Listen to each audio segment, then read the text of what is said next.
What happens when a small city on the Niger River dares to join one of the greatest empires of Africa? Gao thought submission would bring protection and prosperity, but instead it found ambition, betrayal, and destiny. This is the untold story of how a trading town became the beating heart of the mighty Songhai Empire, and how joining Mali's empire set the stage for Gao to rise, rebel, and rule. The city of Gao lay on the banks of the Niger River, its walls of red clay glowing beneath the blazing sun.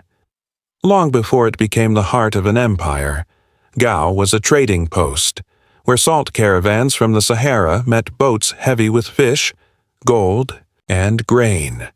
The smell of spices drifted through its markets, and the call of merchants echoed across the river. It was a place of possibility, but also of fragility, for Gao stood between powerful neighbors who saw it as both prize and threat. In those early centuries, Gao's rulers were not kings in the way empires knew them. They were guardians of trade, chiefs who protected caravans and collected tribute. Their power depended not on armies, but on trust, for traders only came where safety was promised. Gao prospered in silence, watching the rise of Ghana to the west, where kings draped themselves in gold and their courts shone with wealth. Gao remained smaller, quieter, but its people knew their river and desert better than any outsider. Yet greatness has a way of knocking at doors unprepared. By the 11th century, empires began to stretch like shadows across West Africa. The kings of Mali, descended from the Lion King Sundiata, looked to Gao with hungry eyes. To them, Gao was not simply a city, it was a jewel on the river, a gateway to the desert routes, a bridge between lands of salt and lands of gold. If Mali could take Gao, it could choke rival traders and bind the Niger tighter in its grasp. The rulers of Gao knew this danger, but they also saw opportunity. They had tasted prosperity, but they dreamed of permanence. Alone, Gao was vulnerable to raids, rebellions, or famine. United with a rising empire, Gao might secure protection and even rise within a greater order. The question was not whether Gao would join an empire, but on whose terms it would do so.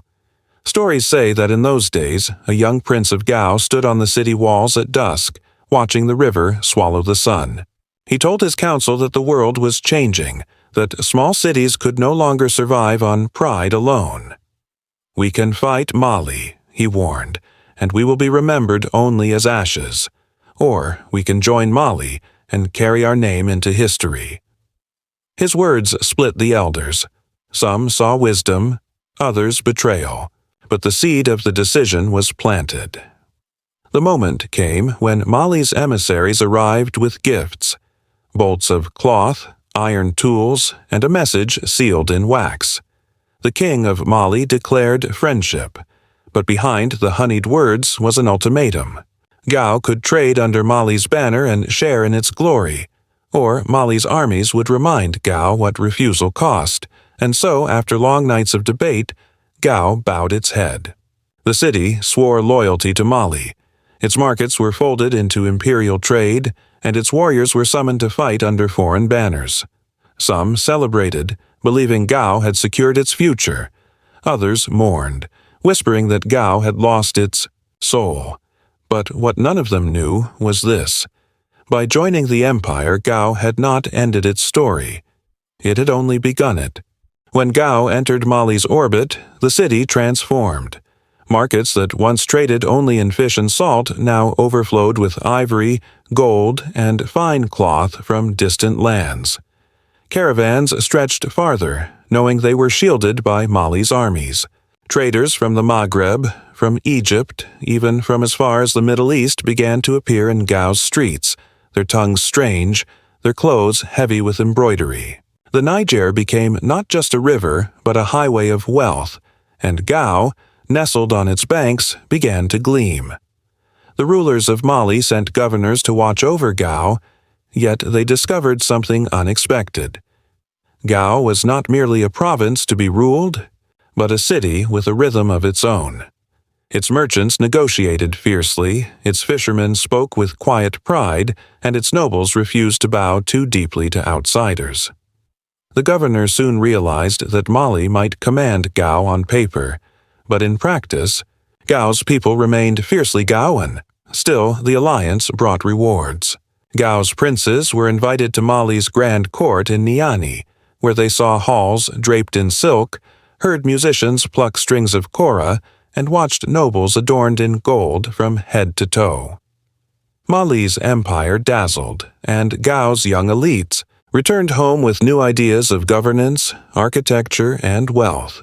They spoke of building mosques with towering minarets, of training scribes to record laws and trade in Arabic script, of aligning Gao not only with the desert but with the broader Islamic world. These influences soon took root. A mosque of mud, brick rose in Gao, its walls ribbed with wooden beams jutting out like fingers against the sky. Scholars arrived, teaching children not only to count goods but to recite verses from the Quran. Gao's rulers realized that power did not come only from soldiers or merchants. It also came from knowledge, from the written word, from the unity of faith. For the first time, Gao began to imagine itself not just as a market town, but as a capital. Yet Mali's embrace was not without burden. Taxes were heavy, and Gao's best soldiers marched under Mali's banners in wars that did not concern them. Some never returned, falling on distant battlefields while their families grieved. By the Niger, merchants groaned that imperial officials took too large a cut of their profits, and whispers spread that Mali's glory was built on the sweat of its provinces. But for every grievance, there was also proof of prosperity. Gao's streets were safer, its markets fuller, its rulers richer than ever before. This tension gave Gao a strange dual identity. On one hand, it thrived as a loyal jewel of Mali's crown. On the other, it began to dream of a day when it would no longer share that crown with anyone. Gao's nobles had seen Mali's greatness, but they also noticed its cracks. Rival princes, distant provinces restless under the emperor's rule, and the impossibility of controlling an empire so vast. It was during this period of rise that Gao's leaders planted a seed in their hearts. We will learn from Mali. We will grow under Mali, but one day we will be more than Mali. At festivals, the people sang songs of praise for both their own rulers and for the Mansa of Mali, but in private, elders told their grandchildren, "Remember, Gao is older than empires. Empires come and go, but the river flows, and Gao will flow with it." For now, Gao wore Mali's colors, but its own spirit shone brighter than ever. The city was no longer a small town struggling for survival. It was becoming something larger, something that could one day stand alone. The golden age of Gao under Mali's banner did not last forever. Prosperity often breeds ambition, and ambition in time breeds conflict. By the late 14th century, cracks in the great empire of Mali were showing. The emperors in Niani grew, distant, distracted by rival claimants to the throne and rebellions in far-off provinces. Caravans were still moving. Gold still glittered in the markets, but the firm hand that once bound the empire together began to tremble. And Gao, watching carefully, sensed opportunity. In the courtyards of Gao, the nobles gathered at night, speaking in hushed tones. They had learned much under Mali's rule, the art of empire, the ways of kings, the languages of scholars. But, as they spoke, one question rose again and again. Why should Gao's sons fight and die for Mali's quarrels while their own city bled from neglect? Why should Gao's wealth fill the coffers of Niani, when its own people longed for greater freedom? The first sparks of defiance came quietly. Traders began to hide portions of their earnings from imperial tax collectors, smuggling goods through side routes on the Niger. Warriors stationed in Gao grew more loyal to their local princes than to Mali's governors. Songs once sung in praise of the Mansa faded, replaced with chants exalting Gao's river, Gao's land, Gao's destiny. The spirit of independence was rising like the waters after a heavy rain. But Mali was not blind. The emperor sent emissaries demanding loyalty, reminding Gao of the empire's might. Soldiers were dispatched to ensure Gao remembered its place. For a time, Gao bowed its head again, but beneath the bow was a clenched jaw. Resentment grew with every demand, every tax, every soldier stationed in its walls. The breaking point came when a prince of Gao, some say it was Sunni Ali's ancestor, refused to send his warriors to fight in one of Mali's distant wars. "Our men will not die for a crown that does not shield us," he declared before his council. The defiance spread like wildfire. Merchants cheered.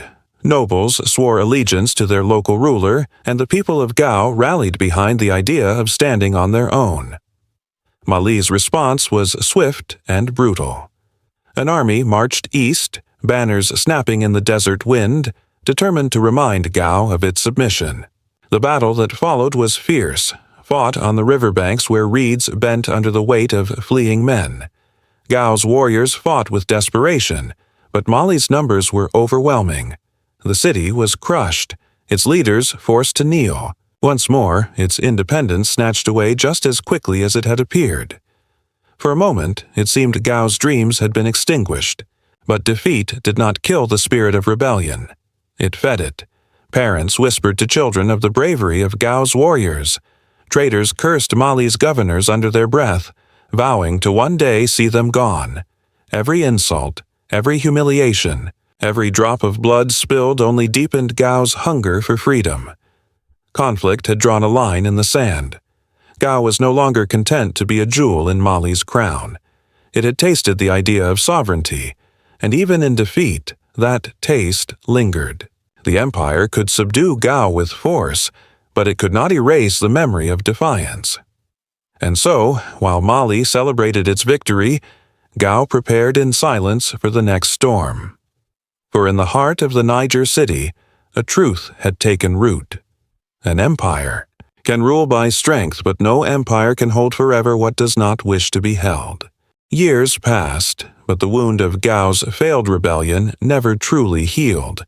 The people endured Mali's taxes and bowed before its governors, yet beneath the surface their loyalty had rotted. Every caravan that was stopped and searched, every soldier who barked orders in a foreign tongue, every grain taken from Gao's fields to feed Mali's wars planted seeds of bitterness. Gao was waiting, watching, and biding its time. That time came when Mali itself began to stumble. The once mighty empire was weakening under the weight of internal strife. Civil wars flared as rival claimants battled for the throne.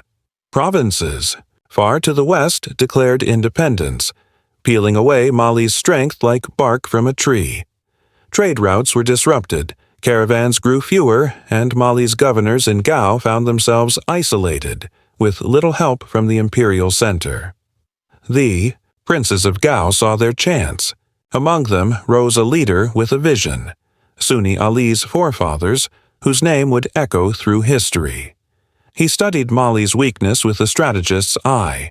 He knew the empire could not be defeated by open war alone, but it could be betrayed from within.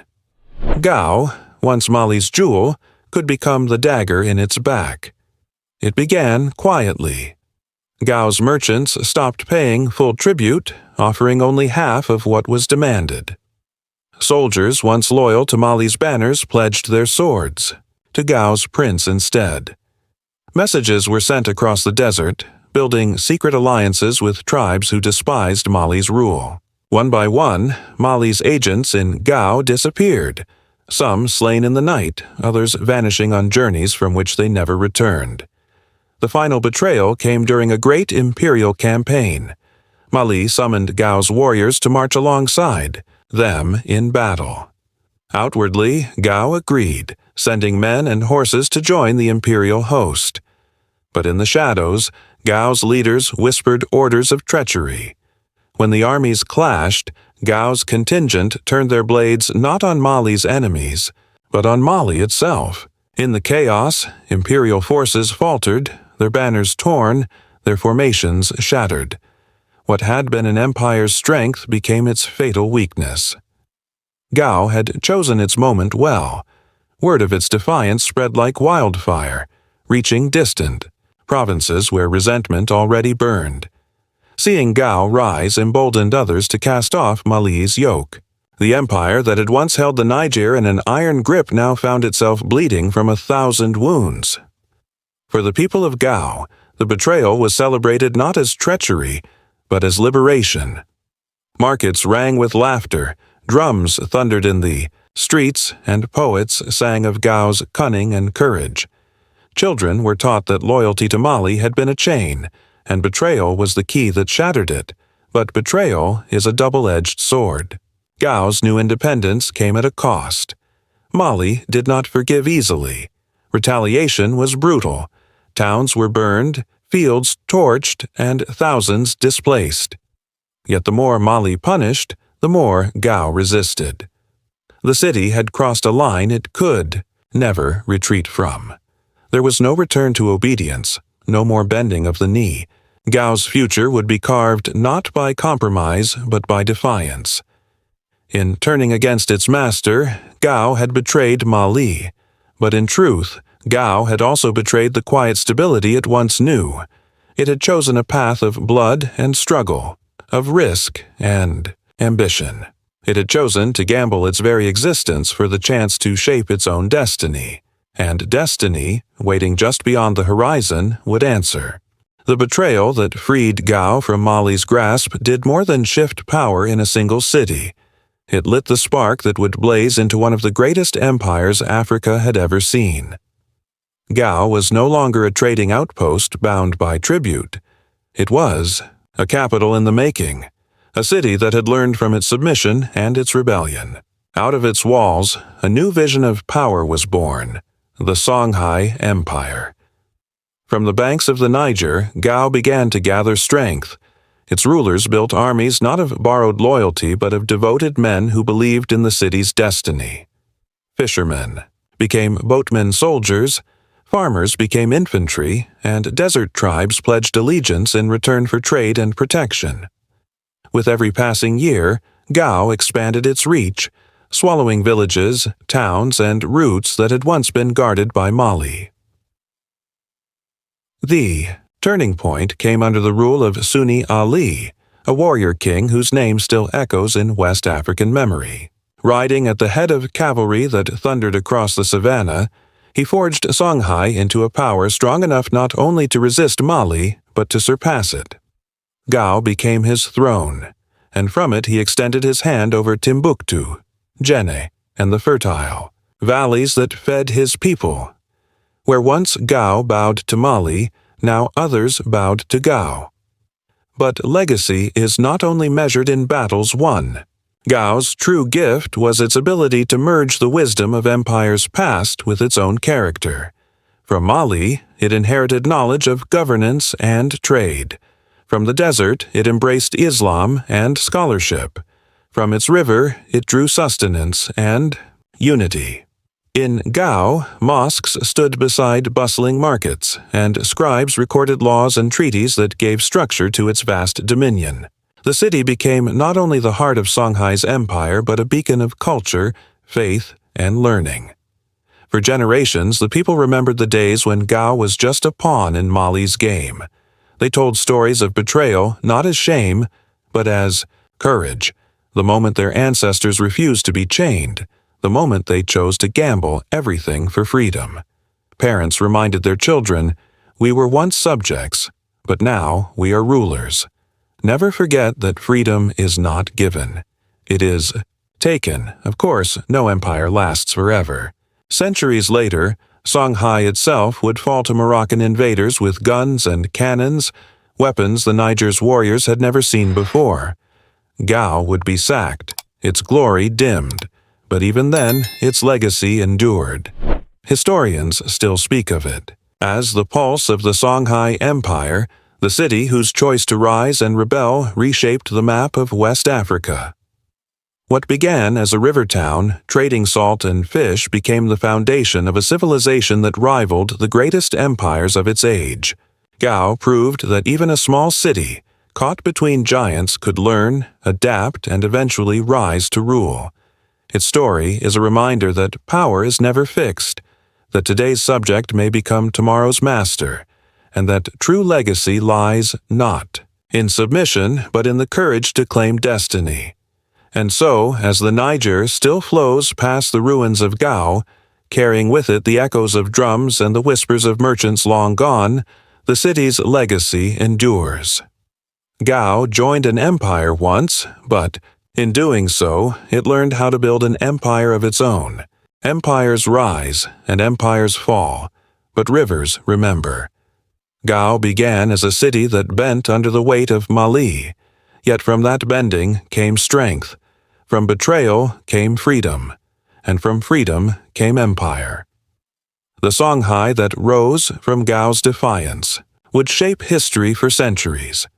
And even though its walls have crumbled and its markets lie silent, the Niger still flows past Gao, carrying whispers of merchants, warriors, and kings. Gao's story is not just about joining an empire.